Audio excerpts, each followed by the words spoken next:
everybody. 예. 잘 쉬셨죠, 다들?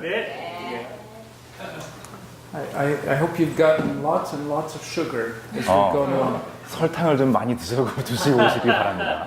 That's good. But I want, for the next few minutes, I want to take a short break from just plowing through the book of Isaiah. 한 몇 분 동안요, 이렇게 그 이사야서를요, 한번 쭉 한번 훑어보는 한번 그런 시간을 한번 가져보겠습니다. Because, and I want to illustrate something that we've seen already. 우리가 지금까지 본 것 중에 한 가지를 여러분한테 좀 다시 한번 보여드리고 싶습니다.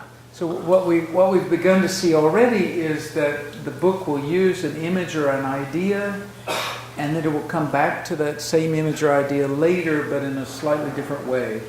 여기 보시면은 그 비슷한 이미지하고 어떤 비슷한 아이디어를 자꾸 보여주고 있는데요. 그런 아이디어들이 반복이 된다는 게 한 가지고요. 그 중에서. So it will turn the rock over and over and over and over. 그래서 예를 들어서 이제 뭐 이런 큰 뭐 한 가지를 이쪽으로 봤다가 저쪽으로 봤다가 이렇게 돌려보기도 하고 이렇게 돌려보고 그런 거죠. So what I wrote on the board are 4 references. 여기 이제 칠판에 네 부분을 저렇게 적어놨는데요. That use the same word. 저 부분이 each 다 time. 같은 단어를 사용하고 같은 단어가 보이고 있습니다. The Hebrew word is shochad.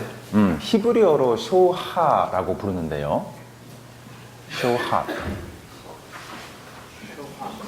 그래서 그 쇼하인데 이제 그 소리가 우리말에는 없는 소리죠. Like you're going to spit. 가장 가까이 있으면 저거고요. 왜 침 뱉을 때 하는 거 있죠? 그런 소리입니다. Good. The word is often translated something like bribe or bribery. 저 단어는요, 우리말로 하면은 뇌물이라는 뜻입니다. Though I think usually it means a bribe that's designed to hurt somebody. 그 뇌물은 뇌물인데요. 다른 사람들을 좀 해하게 하는 그런 목적을 가진 뇌물 정도로 해석하면 될 것 같습니다. So for example, let's look at each reference. Chapter 1, verse 23. 그래서 1장 23절 한번 같이 보겠습니다. Your rulers are rebels, partners with thieves. They all love bribes and chase after gifts. 네, 그런 말이 나오죠. 당신의 리더는 아주 그 악마와 뭐 같이 하고 이렇게 뇌물을 전달하고 막 그런 일을 하죠. They do not defend the cause of the orphans. The widow's case does not come before them. 그리고 고아나 과부를 보호하지 않습니다. So this, if you remember back in chapter 1 is really a series of charges made in court against the people of Israel.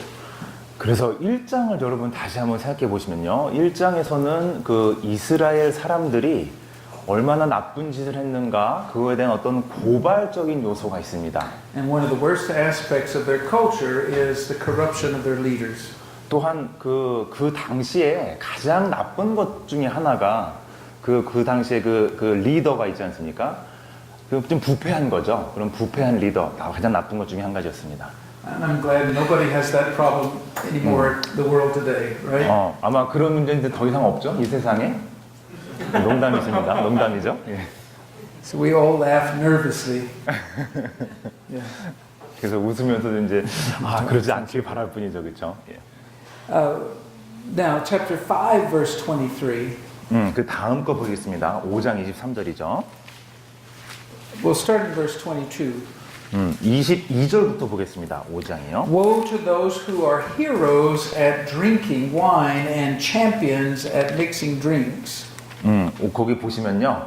그 와인을 마시고 뭐 그런 사람들에게 죽어라 나쁘다 그런 말을 하고 있습니다.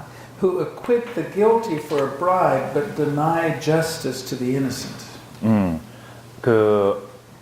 잠시만요. 그 22장 그래서 23장 그렇죠. 뇌물로 말미암아 악인을 이롭다 하고 의인에게서 그 공의를 빼앗는도다. Yeah. So you have the picture of the judges, right? These are the people who decide cases in court. 그래서 판사와 같은 어떤 그런 느낌을 볼 수 있는데요. 이런 법정에서 이렇게 어떤 판정을 내리는 그런 판사 같은 느낌이죠. And rather than carrying out their responsibilities of defending the right and prosecuting the wrong, 그 사람들이 원래 하는 일이 나쁜 사람들을 정말 그 나쁘게 고발하고 좋은 사람들을 보호하는 일인데요. they take bribes in order to defend the wrong and prosecute the right. 그렇게 하다기보다는 뇌물을 받고 나쁜 사람들한테 잘해주고 그 잘한 사람들을 이렇게 좀 오히려 악을 행하는 그런 모습입니다. And it's again, it's a very strong criticism of the leaders of the culture and their abuse of power. 보시다시피 그 당시의 어떤 리더들에 대해서 상당히 그 비난하는 그런 내용이죠. But actually, also Isaiah mocks them because their real heroism is in drinking makgeolli every day.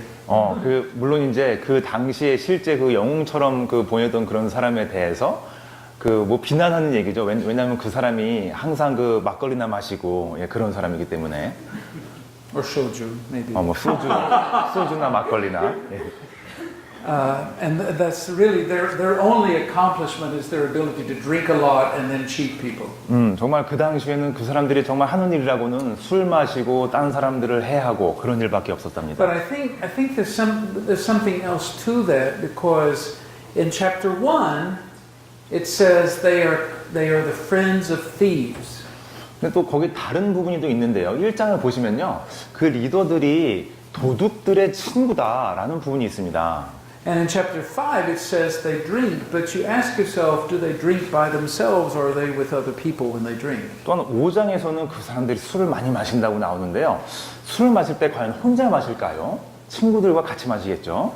And surely the answer is it's a social activity, right? They drink with other people. 그렇죠. 술 마시는 거는 어떤 그 사회적으로 같이 하는 그런 일이죠. All right, so those are depressing texts so far, right? 예, 상당히 좀 그 뭐라 그럴까요? 이렇게 좀 다운시키는 그런 사람들을 그런 내용입니다. But let's turn to chapter 33. 이번에는 33장으로 한번 가보겠습니다. In chapter 33, verse 15, 15절이요. we see a reversal of this. 여기서 보시면은 그 좀 이렇게 뭔가 역전되는 그런 상황이 있습니다. Those who walk righteously and speak what is right, who reject gain from extortion and keep their hands from accepting a shachad. 예, 제가 한번 읽어보겠습니다. 오직 공의롭게 행하는 자, 정직히 말하는 자, 토색한 재물을 가증히 여기는 자, 손을 흔들어 뇌물을 받지 아니하는 자, 귀를 막아 피 흘리려는 꾀를 듣지 아니하는 자, 눈을 감아 악을 보지 아니하는 자. These are the ones who don't listen to plots about murder. 이 사람들이 그 어떤 그 살인 이런 것들에 대해 듣지 않으려고 하는 그런 사람들이죠. And the text goes on to say, these are the ones who will dwell upon the heights of the city of Jerusalem. 그런 사람들이 어떤 높은 곳에 그 예루살렘의 높은 곳에 그 거하던 그런 사람들입니다. So chapter 33 says that the terrible corruption of the past will disappear when God is really king and has brought justice to the world. 그래서 33장은요. 그런 어떤 나쁜 부패하고 그런 것들이 없어질 것이라고 말하는데요. 하나님께서 신경을 쓰신다면 그런 것들이 없어질 것이다라는 것을 예언하고 있습니다. And then there's one more reference to this word in chapter 45 verse 13. 한 군데만 더 가보겠습니다. 43장 13절이죠. This is a statement about King Cyrus. 사이러스 왕에 대한 언급입니다. Cyrus, remember, is the first king. Koresh, how do you say it in Korean? I don't know. Koresh, maybe Koresh. Koresh is in Hebrew it's Koresh, so same word. Koresh is the first king of the Persian Empire. 페르시아 왕조의 첫 번째 왕이 코레스라는 왕이었습니다. Actually, his tomb still survives today, which is interesting. 그 사람의 묘지가 지금까지도 있다네요. Yeah. So Koresh, well, here's what the text says.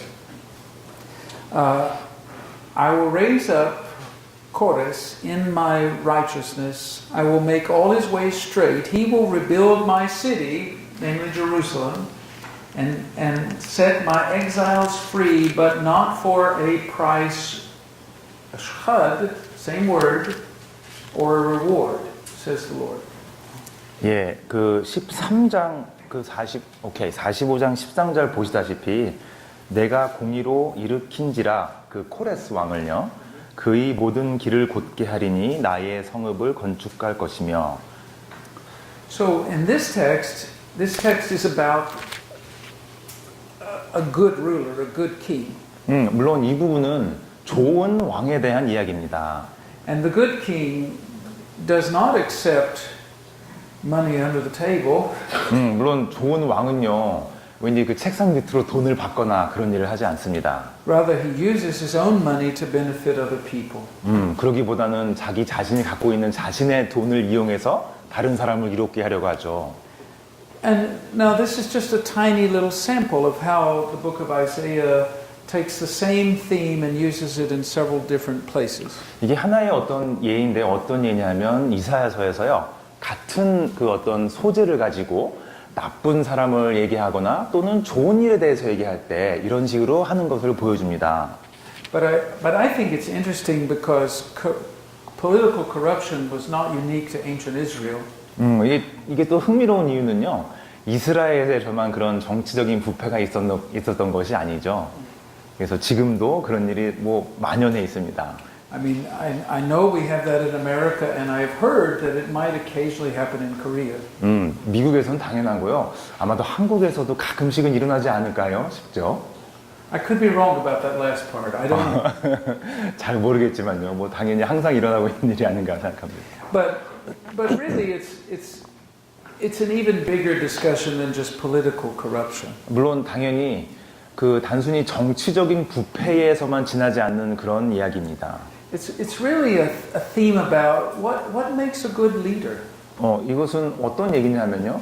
뭐가 좋은 그 왕, 좋은 리더를 만드느냐 하는 데 대한 이야기입니다. And I think part of what this text wants to say is that leaders are not in it for their own gain. 그 리더스는 어떤 그 지도자라면 뭐 자기 자신만을 위한 그런 지도자는 안 되겠죠. But they do what they do for the benefit of those who are following. 자기 자신들이 하는 일이 다른 사람들 그리고 그 사람을 따르는 사람들을 위한 일이 돼야 되겠습니다. And so I think even this tiny little example is an illustration of how challenging the book of Isaiah can be. 또 이 부분이 이제 그 이사야서가 얼마나 사실 이게 쉽지 않은 책인가 하는 것을 보여주기도 합니다. So all of this, so I wanted to do this just kind of to break up the pattern a little bit of the day. 제가 그 오늘에 했던 이런 어떤 뭐라 그럴까요? 그동안 했던 형식을 조금 달리하기 위해서 말씀을 드린 거고요.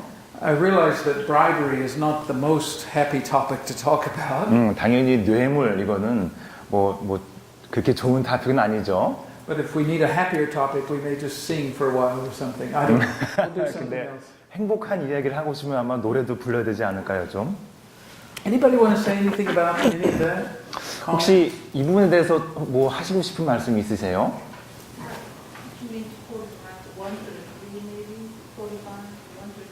No, 13. 45, 13. That's correct. No, I was correct this time. Okay. 예. 13절 맞습니다. But 1절부터 3절이 But again, I want us to notice how themes keep showing up again and again in the book. 다시 한번 여러분 보시다시피 어떤 같은 주제나 소재가 이 책에서 계속 반복적으로 나타나고 있습니다. And yet it's not just repetition. 단순히 그냥 반복이라고 단순 반복은 아니죠. What we're seeing is really the architecture of the book. 단순 반복이라기보다는 이 책이 어떻게 이루어졌는지 구성이 어떻게 되었는지 하는 부분을 볼 수 있습니다. And we're beginning to see just how carefully put together this book is. 또한 얼마나 사실 그 섬세한 어떤 그 계획에 의해서 이렇게 잘 쓰여졌는지를 볼 수 있습니다. Okay. Well, let's go then back. Let's go back to chapters 28 through 32. 그래서 28장부터 32절 다시 한번 같이 한번 보겠습니다. 다시 한번 돌아가 볼게요.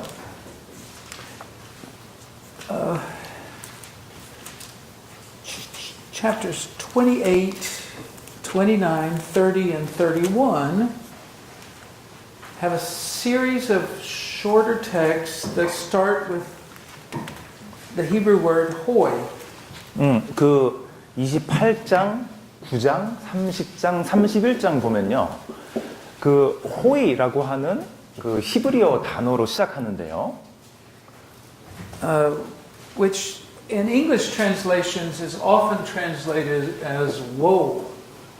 영어로는 Alas. woe하고 But how is it translated in Korean? The opening of say 28:1. 예를 들어서 그 28장 1절이나 29장 1절에는 보면은 우리말로 어떻게 시작이 되어 있습니까? 뭐 슬프도다, 뭐 아프도다, 부도다. Okay. 슬프다, 탄식, 예?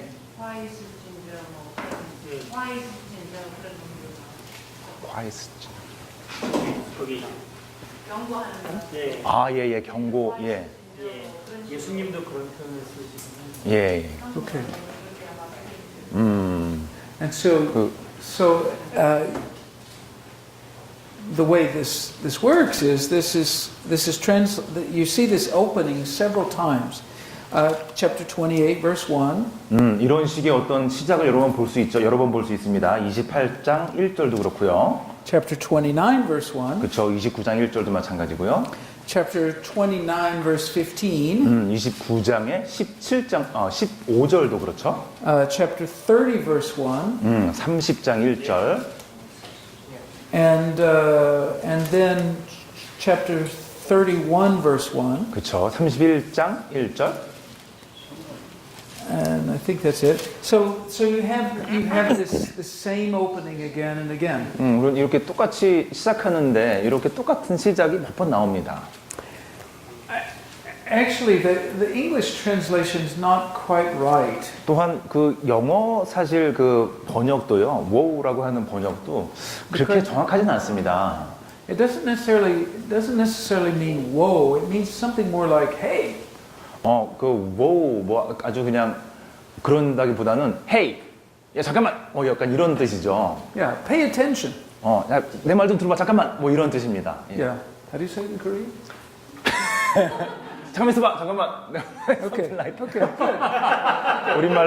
우리말. I need to learn that actually. That would be useful. There are different ways to say that. Yeah, I know. So, In English too. Yeah, there are several ways to say that, as you know. 영어로도. But it's a way of addressing, saying pay attention. 그래서 이게 잠깐만 내 말 좀 들어봐, 그런 뜻이죠. But it is interesting that it's repeated over and over again. That there has to be a reason for that. 그래서 재밌는 것은 이게 몇 번 이렇게 보이는데요. 거기 이유가 따로 있지 않을까 생각합니다. So, for example, chapter 28, verse 1. Let's go back to that. 28장 1절로 가보시면요, 다시. It says, "Pay attention to 자, the splendid wreath of the drunkards of Ephraim." 그 28장 1절. 술 취한 자들의 교만한 면류관은 화 있을지다. 이렇게 이제 그 들어라 이런 말입니다. 거기서. All right. So, I think when we get to chapter 28, we're in a little bit different world than we were in chapters 24 through 27. 그 24장에서 27장에서 본 것과는요, 조금 다른 그 양상을 지금 조금 다른 세상을 보는 듯합니다. 28장에서는요. Because chapters 24 through 27 have in mind the exile from the land of Israel and in the return. 24장에서 27장 보면요, 그 추방당한 사람들이 나갔다가 다시 돌아오는 그런 모습이 있습니다만. But chapters 28 through 31 especially are thinking about an earlier time. 28장에서 31장 보면요, 그보다 더 앞선 시간에 대해서 좀 언급을 하고 있죠. They're thinking more about the time in Isaiah's own lifetime when the people of the north were deported by the Assyrians. 이 부분은 그 이사야 그 선지자의 시대에 그 일부 그 사람들이 그 아시리아로 이렇게 뭐라 그럴까요? 이렇게 내보내지는 그런 상황을 보여주고 있습니다. Because if you remember what I said yesterday, 예, 어제 말씀드렸었는데요. the Assyrians invaded Palestine at least 3 times in Isaiah's lifetime. 그 아시리아가 그 아세야의 이사야 선지자의 그 살던 그 시절에 최소한 3번을 팔레스타인을 점령합니다. And there may have been a 4th invasion too. 아마 그리고 4번째 점령도 아마 있었을 수가 있습니다. That's not totally clear. 그 부분은 좀 명료하진 않습니다만요. But in those first 2 invasions, the Assyrians destroyed many cities and they deported many parts of the population of the northern kingdom of Israel. 그리고 그 이스라엘의 북부 이스라엘 사람들을요. 그 아시리아가 그 첫 번째, 두 번째 멸했을 때 많은 그 북부 이스라엘 사람들을 그 아시리아로 보내버리죠. Some of those people they took to the other end of their empire, even to Iran. 그 일부 사람들, 그 지금 현재의 그 이란에 해당하는 그 곳으로 많은 사람들을 보내버리는데요. 그 사람들 중에서요. And a lot of those people actually fled south to the kingdom of Judah. 물론 많은 사람들은 그 유다 왕국의 남쪽으로 도망가죠. And some large percentage just died. 물론 많은 사람들은 그때 죽죠. And of course, some people remained where they were. They stayed. 물론 where they 많은 사람들은 그 점령 후에도 그 살던 데서 살기도 하지만요. So it is interesting in 28 verse 1, he talks about the drunkards in Ephraim. 참 재밌는데요. 그 술에 취한 자들에 대해서 이야기할 때요. 28장 1절에요. And I think we could probably date this fairly specifically. 요때가 언제쯤인가를 아마 다소 확실하게 얘기할 수 있을 것 같습니다. Because in this year, the Assyrians took away people from the northern part of the kingdom of Israel and the eastern part of the kingdom of Israel. 그 북부와 동부 이스라엘 사람들을요. 아시리아에서 점령했다가 많이 데려갑니다. 저 첫 번째 침공 때요. 그 기원전 732년도죠. But they left the center intact. 그렇지만 그 중부 가운데 부분은 다소 그냥 두게 됩니다. And that center is Ephraim. 그 중부 지방이 바로 그 에프라임이라는 곳이죠. And then later in 722, they destroyed Ephraim also. 물론 722년도 두 번째 침공 때죠. 그때는 에프라임조차도 그 완전 점령해 버리죠. So it may be that these texts come from that decade between those 2 dates. 그래서 요때는 그 술 취한 자들, 에프라임의 술 취한 자들 요거는 저 732년, 722년 중간쯤일 것이다라고 예측할 수 있습니다. This is what you call an educated guess. 이런 걸 가지고요. 교육받은 추측이라고 말할 수 있습니다. In other words, we don't know for sure. 물론 정확히 우리가 정확히는 모르죠. But what is clear is what he says about these people. He talks about them as what? As drunkards. 물론 근데 확실한 것은요. 이 사람들이 술 취한 사람들의 술 취한 사람들에 대한 이야기다라는 것만 확실합니다. Now, if your country is being destroyed, 만약에 여러분의 우리나라가 완전히 망가지고 무너졌다면요. and all you do is sit around drinking, 그리고 여러분이 할 수 있는 거라면 정말 같이 앉아서 술이나 마시는 거라면요. then what kind of response is that? 그게 도대체 뭐 하는 걸까요? 나라가 망했는데 뭐해서 술이나 마시는 그게 뭔가요, 도대체? I mean, why would somebody do that? 왜 누가 그러겠습니까? 그 나라가 망하는 상황에서. 왜 그럴까요? 누가 뭐 때문에? What do you think? 술이나 마시는 이유가 뭘까요? 만약에 마시고 있다면 We're now into human psychology, right? 갑자기 어떤 그 심리학적인 대화가 되는 것 같죠? 희망이 없고 절망에 빠져. There's no hope. It's just stare in despair. Total despair. Maybe so. They're in despair. This is a way of surviving, I guess. 어쩌면 Yeah. 그게 그렇게 하지 않고는 정말 살 수 없는 그런 상황일 수도 있죠. All right. So, and then we get this long description in chapter 28 of the drinking party itself.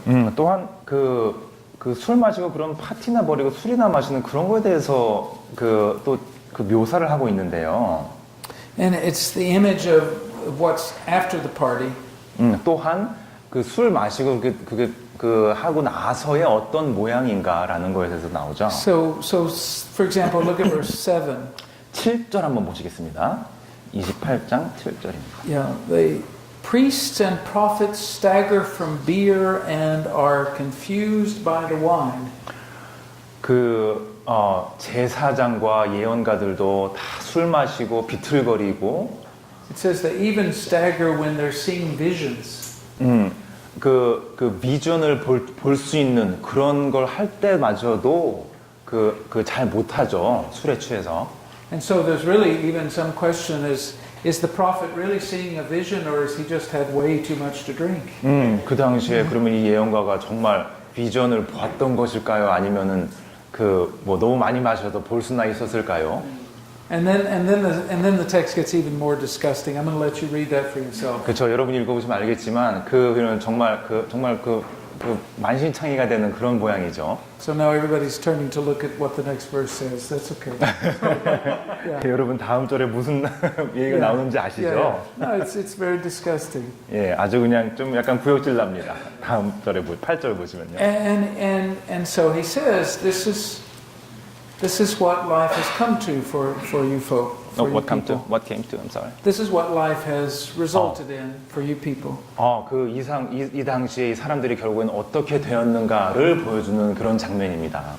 But notice the contrast. There's still a contrast in verse 16. 물론 16절 보시면요. 거기서 어떤 반대되는 개념의 이미지가 나오죠. Therefore, thus says the Lord Yahweh. 그래서 하나님께서 따라서 하나님께서 말씀하십니다. Behold, I am setting a perfectly squared stone in Zion. 시온에 완전 완벽하게 정육면체로 된 그런 바위를 내가 하나 갖다 놓느니라. A cornerstone fit for a foundation. 이건 어떤 주춧돌인데요. 여기 제가 좀 보겠습니다. 귀한 돌이 귀하고 견고한 주춧돌이다. And then he talks about how he's going to make justice the measuring line. 또한 이 사람이 Okay, you know what? You gotta repeat that. I'm sorry. Well, yeah. Yeah. Well, I'm going to explain it in a Okay. second. Yes. This is the image of carpentry, right? 이건 어떤 이미지냐면요. 목수들이 이제 이렇게 목수일을 하는 거 있죠. 그거에 대한 이미지입니다. Does anybody in here do carpentry? 혹시 Curious. 목수일 아세요? 나무 이렇게 깎고 뭐 만두고 그런 거 아시죠? Okay. Almost everybody except me, it looks like. 저 빼고 다 아시네요. So, in carpentry, in building, one of the most important things to do is to make sure that the building is level. 목수일 그리고 뭐 건물 짓는 데 의해서 가장 중요한 것은 똑바로 평평함을 유지하는 게 정말 중요하죠. And this is especially true in a large building made of stone. 만약에 돌로 짓는 큰 건물을 특히 지을 때는 그 평평함을 유지하는 게 정말 중요합니다. So, in the past, the way this is done is you run a long string and you have something hanging from it that has to be level. 여러분 보셨는지 모르겠지만 이렇게 실로 이렇게 묶어 놓고요. 이게 무게추를 달죠. 그래서 이게 평평하고 똑바로 됐는지를 알 수 있게끔요. Now they have fancy machines to do this. 물론 지금 뭐 이렇게 레이저 같은 걸로 좀 되게 발전된 기기가 있지만. But he says the measuring line, the level is justice. 여기서요, 이렇게 재는 줄이 있죠, 실 같은 거, 그게 바로 정의이고 공의이다라고 말합니다. So the building is a metaphor for the society that he's going to build in Zion. 그래서 여기서 말씀하시는 것은 여기서 지을 건물이 어떤 새로 건설할 그런 도시, 그 나라에 대한 은유적인 표현이 바로 그 건물입니다. And so the prophet says. Even though things are very bad up north, in Zion, good things will happen. 그리고 이 선지자는요, 지금 현재 이렇게 너무나 나쁜 일이, 안 좋은 일이 막 일어나는 그런 상황임에도 불구하고, 앞으로는 잘 되고 똑바로 될 것이다라는 그런 예언을 하고 있습니다. Now, I think there are probably different ways to read this text. 물론, 다르게 해석하는 방법도 있겠죠. And that depends partly on when you think it might have been written. 또한 이게 여러분이 언제 이게 쓰여졌을까에 대해서 생각하는 바에 따라 이 해석이 다를 수 있습니다. If it's written in the time I suggest, really it's a way of saying to the people in the northern part of Israel, come and join us in Zion. 이게 정말 그 요 두 개 첫 번째 침공 요쯤에 일어난 일이었다면요. 그 북부의 그 점령당한 북부의 사람들이 다시 잘 되는 그죠? 시온에 들어와서 다 잘 되는 그런 상황을 얘기하는 거겠죠. But if it's written later than that, it's really saying to people who've been sent into exile, deported, Zion will be the center of a new world for you. 물론 이게 저 때가 아니라 좀 더 이후에 쓰여진 글이라면 그 의미가 다른 데로 쫓겨났던 그런 사람들이 다시 시온으로 와서 그래서 도시가 다시 재건되는 그런 의미일 것입니다. But either way, the effect is the same, that there is hope for the future and that hope will be centered in Jerusalem. 근데 어떻게 해석하건 간에요. 중요한 건 뭐냐면요. 그들에게 희망이 있고 그 희망은 그 이스라엘의 중심에 있는 그 시온 거기에 있다라는 의미입니다. Okay, and so let's notice then chapter 29 because I think this fits here too. 29장 같이 보시겠습니다. 여기서도 있는데요. He says, "Hey, Ariel." 맨 처음에 보시면요. 아리엘, 잠깐 들어봐라. 그렇게 시작하죠. Yeah, Ariel is probably a fancy name for Jerusalem. 어떤 좀 되게 어떻게 뭐랄까요? 지금 좋은 하나의 이름 그 예루살렘 Did you say Israel or Jerusalem. 예루살렘을 칭하는 어떤 하나의 이름이죠. 그 영어 보면은 그 아리엘 그렇게 돼 있는데요. It's like today if you call New York City is called the Big Apple. 마치 요즘에 여러분 그 뉴욕을 그 빅 애플 그래서 큰 사과라고 부르죠. 아마 그런 정도의 애칭이 아닌가 And 생각합니다. I don't know, maybe Seoul has a name like that. 서울도 무슨 이름이 있나요? Does Seoul have a name like that? No? 서울. Well, you need a name like that, I think. 그러면 한번 지어야 되겠네요. 서울 이름 하나 지어주시면 되겠네요. They call it I soul you. I soul you? I've seen the soul of Asia. I've seen this. Yeah, the soul of Asia. 아시아의 서울 이런 Okay. 의미로. 예. The big bibimbap. I don't know. We need a name. 큰 비빔밥 이런 정도 이름도 괜찮고 빅 애플처럼요. The big apple. Okay. Yeah. You have to rescue me on this one. Okay. All right. So Ariel is the name. A nickname for Jerusalem. 그렇죠. 예루살렘의 어떤 애칭이었습니다. 아리엘이요. But the word itself means God's lion. 그때 원래 사실 실제로 의미는요. 하나님의 사자라는 뜻입니다. Okay. And so then he says, verse 2, I will besiege Ariel. 근데 2절에 보시면요. 나는 그 아리엘을 침공할 것이다 라고 나오죠. 공격할 것이다 나오죠. But verse 5, your enemies will become like fine dust. 근데 5절에서 보면요. 그 적들이 아주 그냥 미세한 먼지처럼 올 것이다 라고 합니다. So they'll simply be blown away. 그렇죠. 그 바람을 불면 그냥 날 것 같은 사실 그런 그 적들이죠. 하면 날아가 버릴 것 같은. And so, in other words, the siege will fail. 그 말은 뭐냐면요. 그 공략은 실패한다는 그런 의미로 해석할 수 있습니다. Which sounds like the events of the year 701 later on in time. 그래서 그 701년도에 있었던 그런 일과 같은 그런 느낌이 아닌가 싶은데요. Or maybe it has to do with the events in Isaiah 7, which would then put it closer to the 732 date. We don't know. Actually. 또는 또 다른 이벤트와 같은 비슷할 텐데요. 저 그 732년도에 있었던 또 다른 일과도 비슷합니다. Where did you say it is? It was mentioned. In chapter 7. 7장에 나오는 이야기가 있는데요. 예. Yeah, so, but somewhere in Isaiah's lifetime, the city was besieged, but it was never captured. 그래서 그 어찌 됐거나 그 이사야 선지자의 시대에 그 도시가 한번 그 침공을 당했는데 성공하지 못한 그런 일에 대한 이야기를 하고 있는 겁니다. Now notice also there's another idea that this text introduces in verse 11. 11절에 보시면 또 다른 어떤 그 아이디어를 볼 수 있는데요. And it's so 29 verse 11. It's the text reflects upon itself a little bit. 29장 그 11절에 보시면요.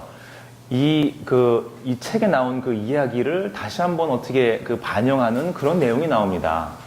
And it says, all these words will be to you like words written in a sealed scroll.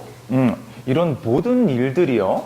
왠지 이렇게 다 쓰고 잠겨둔 그런 책에 나온 그런 내용 같을 것이다라는 말이 있죠.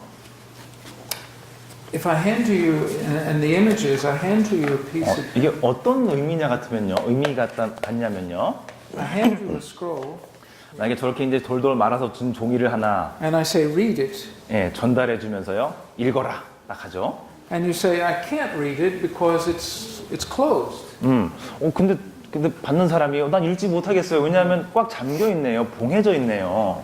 So the vision is obscure. he 그렇죠. says. 읽지 못하니까 그 책에서 나오는 그런 비전, 그렇죠? 비전이 좀 명료하지가 못합니다. I think, by the way, maybe this is one of the places that the book of Isaiah got the image of the scroll that couldn't be opened.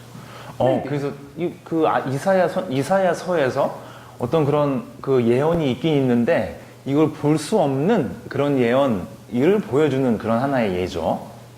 But what it means here is that the vision itself is not easily understandable. 어떤 의미냐면요. 어떤 한 사람의 비전은요. 그 다른 사람으로서는 참 어쩔 때는 쉽게 이해할 수 없다라는 그런 내용을 그런 의미라고 볼 수 있습니다. And so the question is, why is it not easy to understand the vision? And that's verse 13. 그래서 13절에 보시면요. 이런 비전을 그렇다면 쉽게 이해할 수 없는 이유가 그럼 뭘까요? It says, this people comes near to me with their mouth. 13절에 보시면요. 나에게 가까이 오는 사람들, 입으로만 나에게 가까이 오는 사람들, 입으로만요, 말로만. And they approach me with their lips, but their hearts are far from me. 그 입술로만 그냥 나를 영광케 하면서 사실은 마음속으로는 그렇지 않은 사람들이죠. So the reason it's hard to understand for these people is not because the words are hard. The words aren't hard. 그래서 이 사람들한테 어떤 그런 비전을 제시했을 때 그걸 잘 이해하지 못하는 이유는 그 비전 자체가 어려운 단어로 쓰여져서 있는 건 아닙니다. It's that their minds, their hearts are closed. 왜냐하면 그 사람들의 마음이 꽉 닫혀 있기 때문이죠. Right, that they're far away from God in their own minds. 그 사람들이 마음속으로는요 하나님께서 아주 멀리에 있습니다. Now, so we see here the idea of the prophet gives words that the people cannot understand because there's something wrong with their spirits. 그래서 그 선지자들이 이렇게 예언을 줬을 때 그걸 이해하지 못하는 것은 그 사람들이 마음속에 뭔가 잘못된 생각을 갖고 있기 때문이죠. So where did you see that before? 이거 어디서 봤어요, 이런 거? 어디서 보셨나요? 그래서 궁금했던 게 So he was wondering 어저께 강의 중에 yesterday, 챕터 6의 6장에서 chapter 6, 예, right? 그 너희가 verse from 9 and verses 9 to 10. 그래서 듣기는 들어도 이해 깨닫지 못하고 They listen, but then they not realize. They see, but then they don't know. 그것이 하나님이 그렇게 강권적으로 하시는 것이 아니라 하나님이 Yes, not 그렇게 because 하시는 것이 아니라 그들의 마음이 What 닫혀 God 있기 does, 때문에 but then the people had these closed minds. Yes, that's right. 맞습니다. Yes, chapter 29 is in a way a 29장에 comment on chapter 6. 그래서 29장은요, 어떤 그 6장의 내용을 이제 내용에 대해서 다시 한번 코멘트를 하는 그런 부분입니다. Now, it's a little different metaphor, 물론 right? 다른 운유 방식, 그쵸? 다른 비유를 사용하지만요. But it's not very different. It's almost the same. 많이 다르진 않고 사실은 거의 비슷합니다. And so what we're seeing here is the book continuing to reflect on the fact that people just don't listen. 또 이 부분이 또 보면 여러분이 아시겠지만, 사람들이 참 이거 귀가 꽉 막혀 듣질 않는구나 라는 것을 계속해서 또 보여주고 있습니다. Again, I'm glad none of us ever have that problem, right? 여러분 그런 문제는 Yeah. 아무도 그런 문제는 없으시죠? Yeah. But they seem to have this problem that they 과거에. simply they cannot hear the prophetic word. 정말 이런 선지자들이 쓴 그런 말들을 이해하지 못했던 그런 사람들이 많았습니다. And part of it is, I mean, you ask yourself why? Why can't they hear? 한번 여러분 잘 생각해 보시죠. 왜 내가 이해를 못할까 그런 말을? And I think that's interesting. Chapter 28, they seem to be people in despair, and therefore they can't hear. 그 맞는 것 같은데요. 8장에 보시면 사람들이 아주 깊은 절망에 빠져 있죠. And in chapter 29, maybe they're just overconfident. It's not clear why they can't hear. 뭐 정확하진 않지만 29장을 보시면 사람들이 너무나 그 자만에 빠져 있습니다. I think there could be a number of reasons why people cannot hear. 근데 또 보면요. 사람들이 듣지 못하는 이유는 그거 위에도 여러 가지가 있을 수 있겠습니다. But we're going to see even tomorrow that in the book of Isaiah, God keeps trying to help people hear. 근데 내일 우리가 또 언급하겠지만요. 하나님께서 계속 사람들이 듣고 이해할 수 있도록 돕고 계십니다.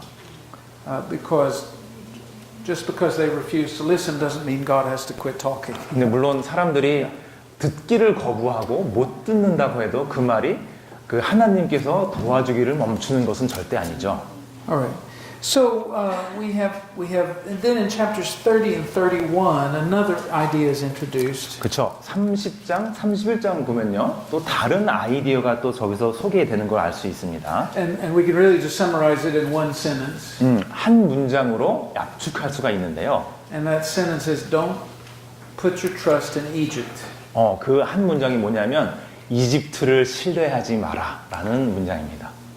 Basically, we know that in Isaiah's time there were many people in Jerusalem who said the answer to our problem is to have an alliance with Egypt.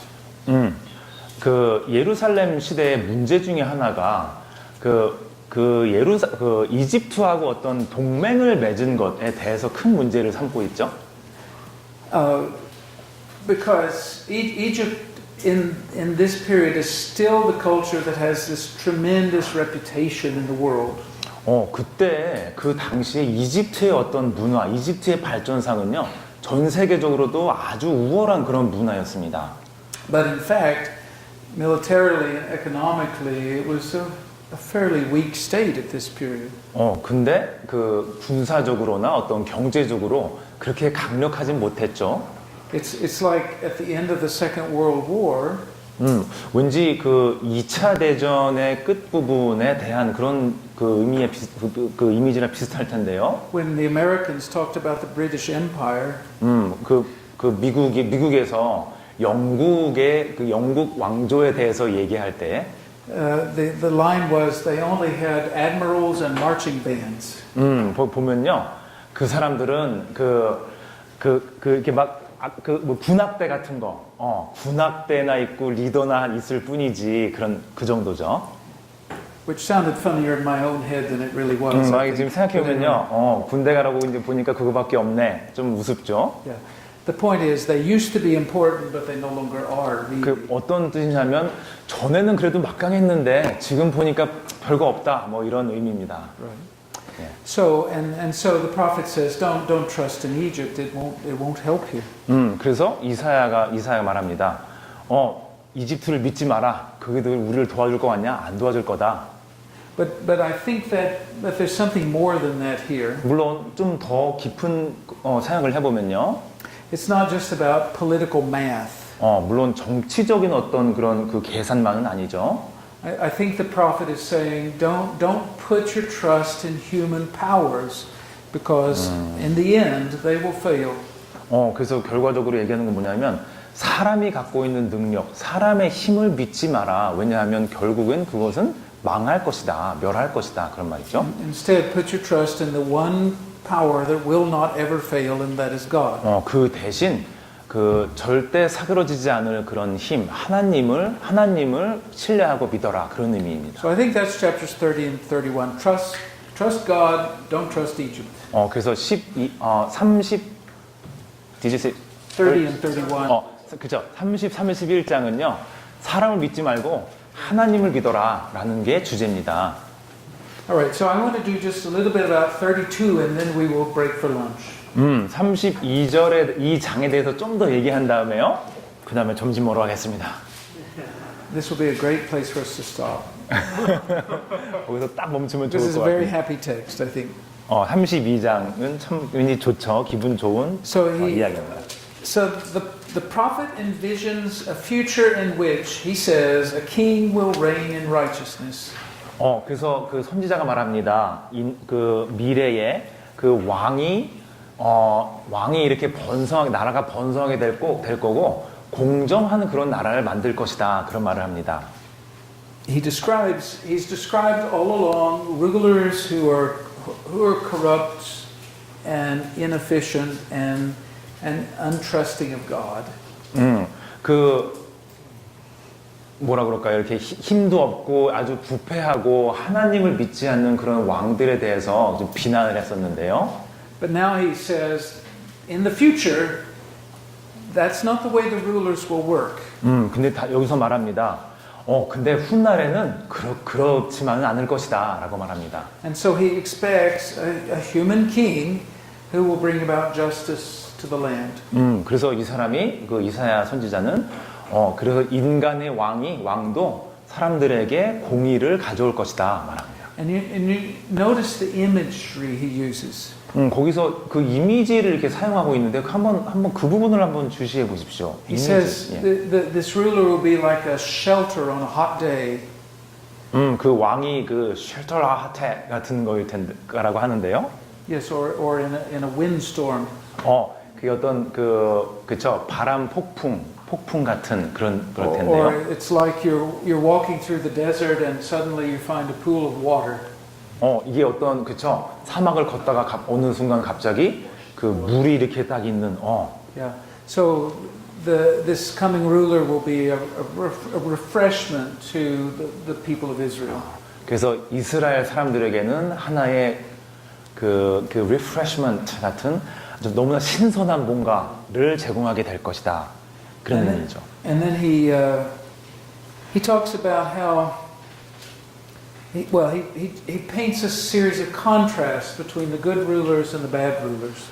그래서 좋은 왕들과 나쁜 왕들을 이렇게 비교하는 부분이 좀 나오는데 비교하고 있습니다. And I think this is part of Isaiah's reflection on what leadership is supposed to look like among the people of God.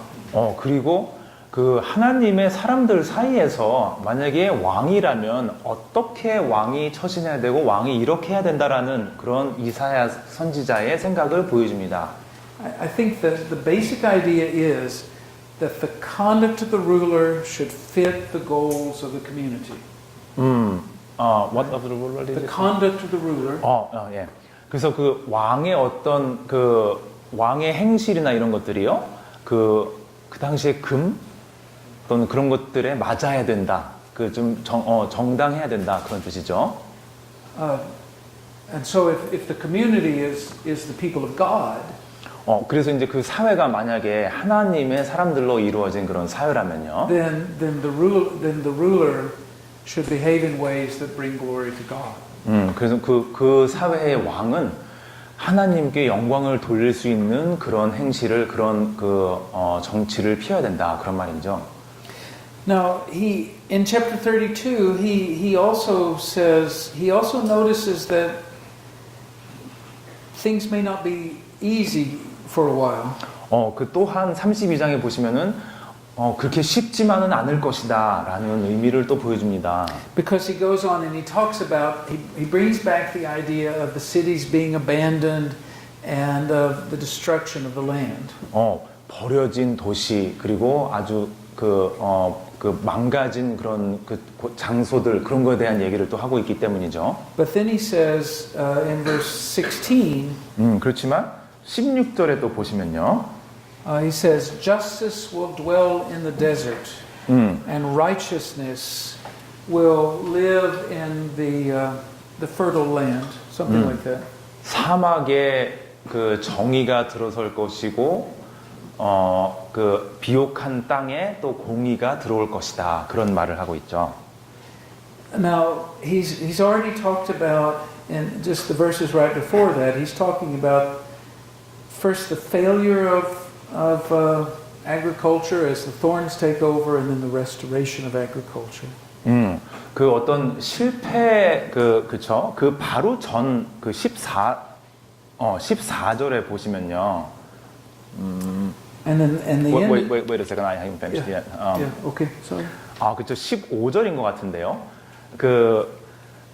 만약에 농업이 실패하면 있잖아요. 왠지 그 가시 덤불이 그 농장을 그 지배하는, 그쵸? 덮고 있는 그런 모양을 보여주죠. And so, before this line, he talks about agriculture will be destroyed, and after this line, he says it will be restored again. 그래서 이 부분 바로 전에는 그 농사가 완전 망하는 그런 모양을 보여줬다가 이 부분 후에는 농사가 다시 잘 되고 땅이 비옥하게 되는 그런 이미지를 보여주고 있습니다. Now, what's interesting to me about, there are a lot of things interesting. About verse 16. 그래서 재밌는 게 참 많은데요. 16절 보시면요. The English translation says the Lord's justice. 영어 그냥 해석을 보면요. 그 하나님의 공의 그런 뜻이죠. But what does the Korean translation say? 우리말에는 어떻게 써 있죠? 우리말로는 하나님의 그죠?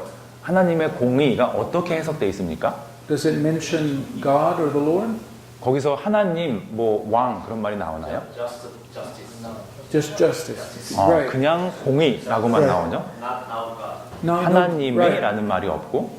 Well, and that's once again the Korean translation is better than the English translation. 다시 보다시피 한국어 그 번역이 더 맞습니다. Yeah. We're seeing a pattern emerge on that point, aren't we? The Korean translation is 왠지 better. 한국말 그 번역이 더 정확한 것 같네요. All the text just says justice will dwell in the desert. 그래서 여기서 얘기한 다른 그 번역도요. 공의가 그 광야에 들어설 것이다라고 말합니다. But so I think what it means is this: after these invasions, 제가 생각할 때는요. 저 침공 이후에 especially the last one, 특별히 그 마지막 있었던 그 침공 we 이후에 know that much of the land of Judah was devastated. 주다의 거의 모든 땅이 아주 아주 그냥 박살이 나죠. The Assyrians even had a nasty habit of cutting down all the fruit trees in an area. 그리고 아시리아에서는요. 여기 침공을 했을 때 과수 있죠. 과일을 맺는 나무를 다 잘라버리는 그런 아주 그 만행까지 저지릅니다. So that even after they had left, people wouldn't have any food to eat. 그래서 아시리아 사람들 다 떠난 후에도 먹을 것이 없도록 그렇게 하는 거죠. And so you may remember the book of Deuteronomy forbids Israel when they go to war to cut down fruit trees. 그 디우로노미 그게 무슨 책이죠 우리말로? 그 신명기 보시면은 너 싸우러 가서 그 한번 붙을 때 가서 과수 다 잘라 버려라 그런 말이 나오죠. Because it's a particularly cruel practice, right? 아주 그냥 좀 잔혹한 그런 행위죠. And so the land is devastated, and yet the prophet says justice will reign even in the land that is now desert. 그래서 완전히 그렇게 박살나고 그 멸망된 그런 땅에서도 그래도 그 어떤 공의가 다시 들어올 것이다라고 말하고 있습니다. 선지자는요. And then the land will be restored to its former fertility. 그 땅은 그 전의 어떤 비옥함을 다시 되찾을 것이다라고 말합니다. So it is God's justice ultimately that comes about 하나님의 here. 당연히 그 결과적으로 하나님의 공의를 말하는 거죠. But it's also justice brought by the king in verse 1, the Oh. king who reigns in righteousness. 또한 그 1절에서 얘기했던 그 왕이 가져오는 그 공의로 해석할 수도 있습니다. Now, all right, so then I'm going to do just a little bit with chapter 33, okay? 33장 조금만 할게요. 그러면 Yeah. And that'll be a really nice place for us to stop. 33장은 진짜 거기까지만 하면 정말 쉬면 될 것 같습니다. And maybe we'll just do chapter 34, who knows? 근데 거의 그거 한다면 또 34장까지 하면 Not 어떡하죠? But here's the problem.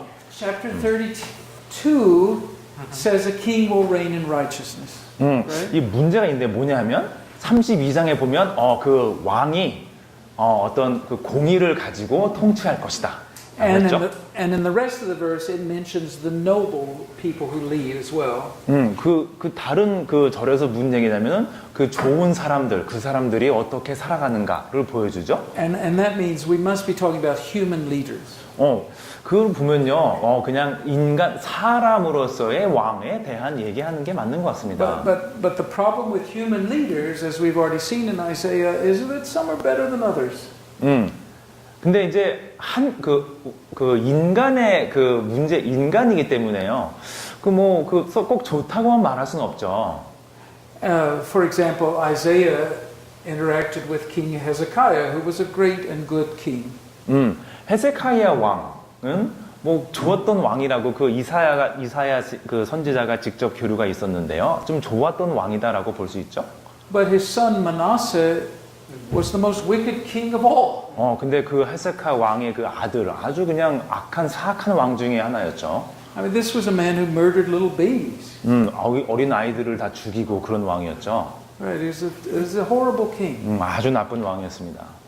So that's the trouble with kings. That's why my country and your country got rid of kings. 그래서 왕의 어떤 그 독재죠, 그렇죠? 독재 그런 문제가 있기 때문에 우리나라에서도 왕이 없어진 게 다 그런 거죠. Right, I'm all for kingship as long as I get to be the king, right? Yeah. So who is the real king? This is chapter 33. 그래서 그 사람이 아니라 누가 진짜 왕입니까? 이 33장을 보면 알 수 있습니다. The real king, as it turns out, is not the human king, but is in fact God.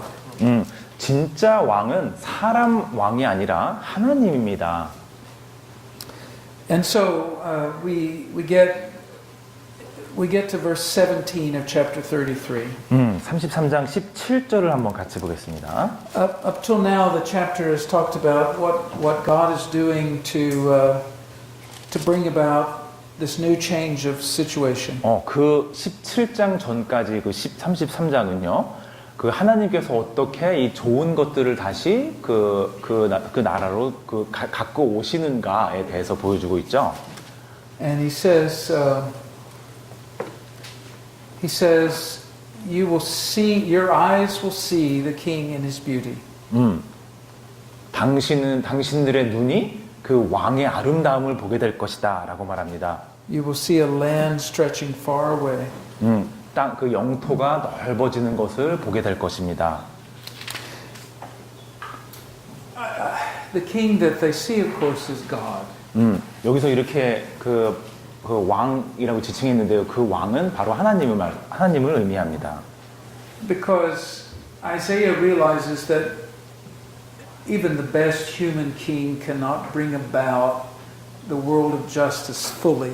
이사야 선지자의 입장에서는요. 인간 왕은 아무리 좋다고 해도 그 어떤 공의를 완벽하게 가져오진 못한다라는 그런 의식을 하고 있습니다. I mean, obviously, it's better to have good leaders than bad leaders. 물론 당연히 좋은 왕이라면 좋겠죠. 나쁜 왕보다는. But no human leader can fully accomplish what needs to be done. 그렇지만 어떤 그 인간의 왕도 그 이루어져야 될 일을 충분히 완벽하게 이루지는 못합니다. But I'm struck by the language of that verse. 근데 이제 이 부분에 언어가 어떻게 쓰였는지에 대해서 보면요, 참 놀랍죠. Because he says, you will see the king in the word is in his beauty. 거기서 이런 말을 했는데요. 그 왕을 볼 때 그 왕의 아름다움을 볼 것이다. The 그 Hebrew 말이 word is 있었죠. yafa. 그 히브리어로는 야페. 그 야페라는 히브리 말인데요. 그 뜻이 And it means, well, what does it mean when you're talking about the beauty of God? What's that look like? 그 야페라는 말의 의미를 생각해보면요. 그 왕의 아름다움, 여러분이 한번 생각해보면 우리말로도 그게 도대체 무슨 말입니까? 왕의 아름다움이란 말이? I mean, obviously the point is we human beings have only a very faint idea of what that looks like. 그에 대해서는 사실은 좀 그 명확하지 않은 우리조차도 말은 그렇게 하지만 정확히 의미는 이해를 못하죠. But in this text, what it means, at least in part, is you will see all the bad things made good again. 그 최소한 여기서 얘기하는 거 우리가 이해해 보려고 한다면요. 그 많은 나쁜 것들이 이제는 좋아진다라는 그런 의미를 볼 수 있고요. And that's why he goes on and he says, "Where are all those people you were afraid of?" 그 여기 다시 보면요. You know what? Okay, you gotta repeat the last part. Where were those people that were? Where are all those people you were afraid of? You were afraid of? That What do you were afraid of? Whom that you you- were afraid of? 잠시만요. The people you feared. Where are the people you feared? You fear, you mean God there? No, the people. 그 people. 사람들이 그 18절 같이 보시겠습니다. 그러면은 Yeah. 그 당신들이 그 두려워하던 그 사람들은 다 어디 있느냐 그렇게 말하죠.